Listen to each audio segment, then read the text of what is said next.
Wabarakatuh, salam puisi, salam bahasa jiwa bangsa. Saya Afwan Yunus daripada Dewan Bahasa dan Pustaka. Jadi pada malam ini saya sebenarnya ada menulis beberapa syair dan ada juga yang bertemakan Ramadan, tapi saya punya tema Ramadan tu dia penghujung Ramadan. So untuk hari ini saya dendangkan sebuah syair yang berkaitan juga dengan hari ini, itu hari Jumaat. Jadi terimalah syair hari Jumaat karya saya sendiri dengan irama Perantau.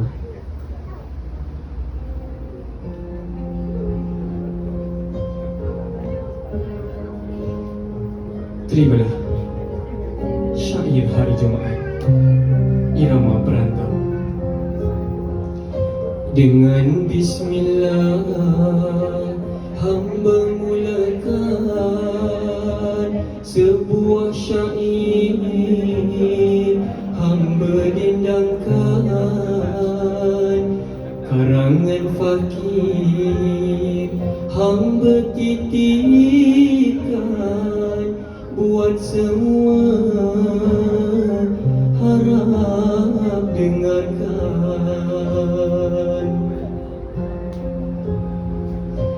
Hari Jumaat,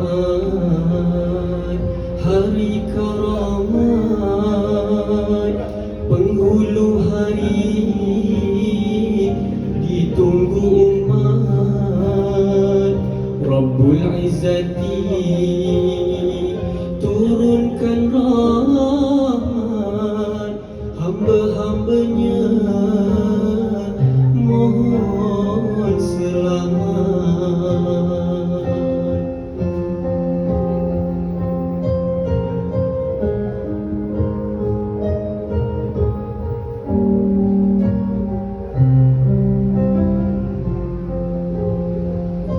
Zuhur diganti solat Jumaat, darilah 4 kedua rakaat.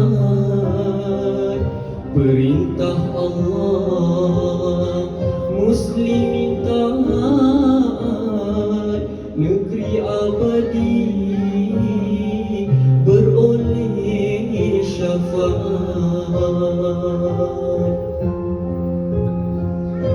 Hari Jumaat banyakkan selawat, cintakan Allah juga Muhammad.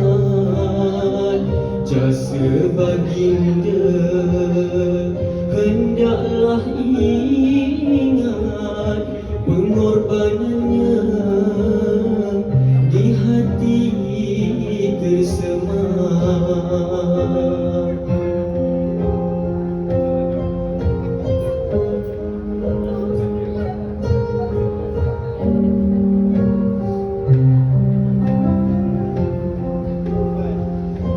Hari Jumaat berlaku kiamat, ingatlah kita harinya mendekat. Jangan bersia tubuh yang sihat, perbanyak amalan, segera bertaubat. Demikian syair hari Jumaat, hari terhimpun banyaknya berkat. Ganjaran Allah rebutlah cepat, sejahtera kita dunia akhirat.